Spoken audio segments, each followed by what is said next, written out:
So, how to control your emotion in trading? The short answer is no, you cannot. But you can change the way you think. You can change your mindset.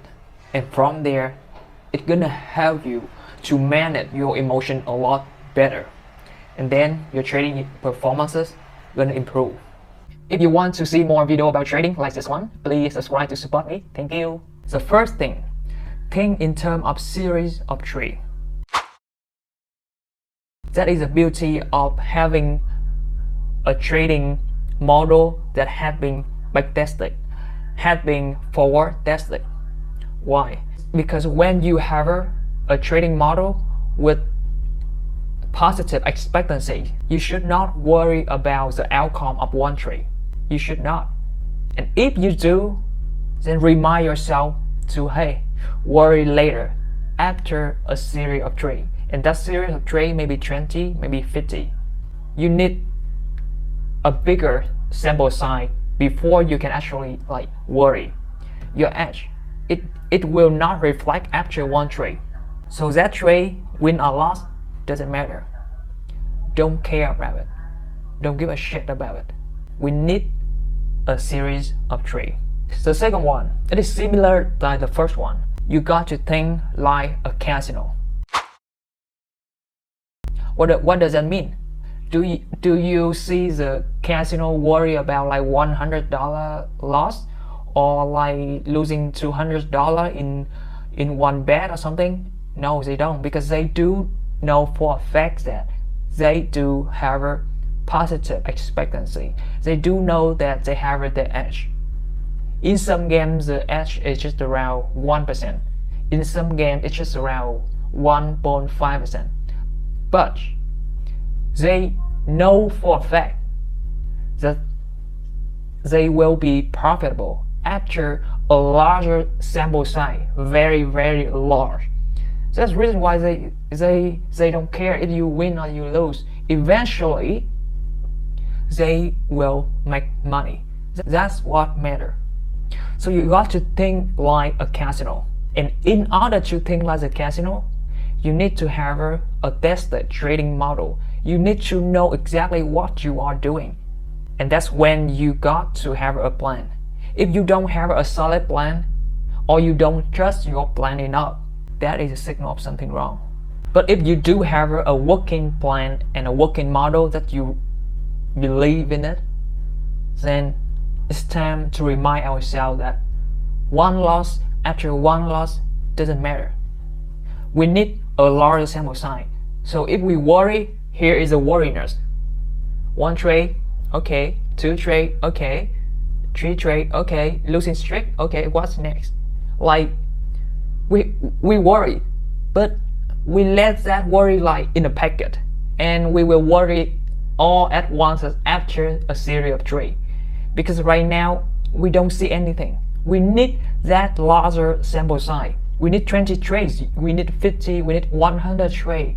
But usually one trade lost and we worry. The second trade lost, we freak out, and the third trade lost, we over risk, and the fourth trade we all in, and before you got to the sample size, you already lost it. So that is very important. Think like a casino. The third thing is zoom out. What do I mean by zooming out? Because when we step back and we're looking at a different perspective, like I just said to you, a bigger picture, a larger sample size. Because if we spend our mental capital, our energy in that outcome, like how the trade gonna play out, how the second trade gonna play out, how the third trade gonna play out, we worry every single moment in our trading life. And with that kind of attitude, with that kind of mentality, our mental capital will always be like not fulfilled. We always worry, we always think, even though that now we are winning, but when we spend our energy on that winning, when we spend our energy on that losing trade, it doesn't matter if it's winning or losing. It will take your mental capital down if you put your focus on it. What you focus will expand. What you focus will expand. And if you just keep thinking about one trade after one trade after one trade, your mental capital will like going down. Every next trade you check, it's gonna be poor and poor, because now you're losing your energy. You don't have enough confidence. You don't have enough like faith in your system. You don't have like enough like mental health to trade anymore. And eventually at one point you will break down. The fourth thing, this is important, in your trading plan, I don't care how good it is, you need room for your stupid trade. What does that mean? That means there are some trades you're gonna make based on fear. There are trades you're gonna make based on greed. There's some trade you're gonna make based on like randomness, just because you want to trade. There will be the kind of trades, especially with new trader. And why do we need that kind of room? Because we have that room like 10%, 20%. It depends on your personality. For example, if you have a 10 trades, now you allow like 2 or 3 trades to be stupid. And by saying that, I'm not meaning that you are going to do something stupid every 10 trades. I am just saying that you are allowing yourself room to breathe, room to make mistake. Because if you don't have this kind of room, every time you do something stupid, every time I do something stupid, we're gonna blame it ourselves. We're gonna like feel really down. We're gonna feel like we are doing something like so embarrassing. We're doing something like shit, and we start to think about negative thoughts and a lot of things that we should not. So why letting our emotion fly out like that? Should allow yourself room to breathe and accept a fact that we are not perfect, and eventually sometime along the road we will make mistake, and we are okay with mistake. All right, we are okay with mistake. I make stupid thing all the time, and I don't feel like I need to be sorry with myself, or I'm not good enough. No, it's just I'm not as good as I think, but I do know that I'm aware of it, and I will improve. But I will not talk down about myself. I will not down my ability. Believe in yourself. The next one is stop watching the chart all the time. I don't know about you, but especially when I just started trading, I love watching the chart, and even right now, sometimes I still do, and I just like taking my trade all the time, like reanalyze it to find more reason to hold the trade. Like I just want to be there watching my trade, even it's just boring, it's just numbers, but trader do that. And if that's you, then you got to be reducing the time you spending on your chart, because either you like it or not, every time you spend time in front of the chart, every time you spend time to analyze the trade or the setup or bias or whatever, you spend your mental energy, your mental capital, and it's gonna make you tired. You need time for family, you need time to recharge yourself, and you are not going to do it by watching the chart all the time. It's like even you use your phone right now, it needs time to recharge, right?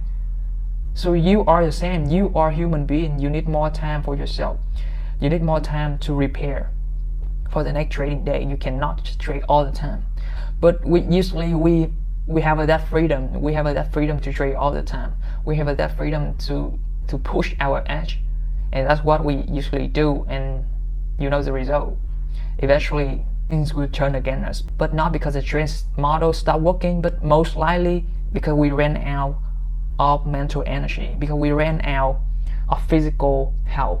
We ran out of what, like the invisible force in your mind, and you let market try you. You let market run you instead of you try surprise to where you think it will be.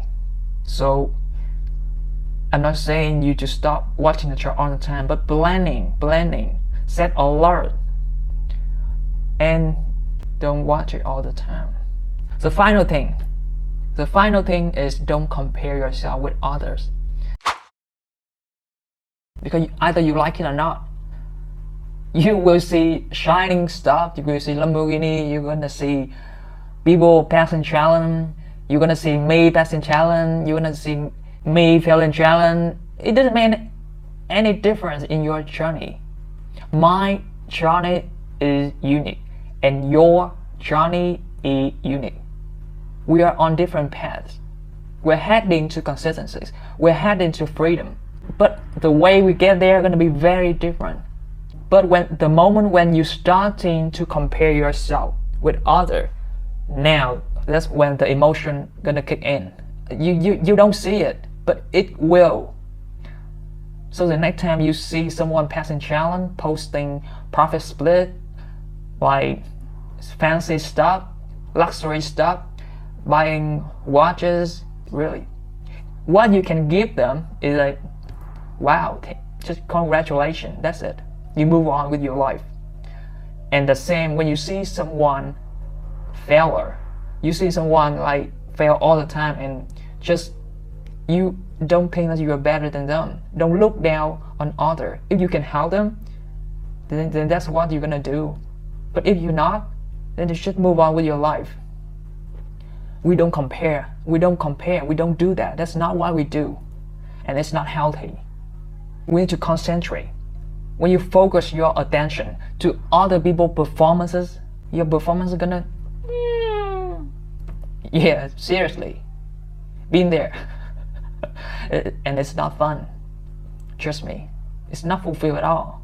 And don't look at other people's traits and think what they should do. Seriously, because it's really very hard for anyone to from just entry, stop loss, take profit, and think about the reason behind the trade or emotion behind the trade. It's quite complex thing to talk about. So trust the process. Focus on your journey. Don't give yourself the reason to be emotional. And here is the test. I just failed a 1 million funding account from FTMO and my first fund. So you may want to see that kind of failure to see if you can watching without judging. I see you on the next video. Remember to subscribe.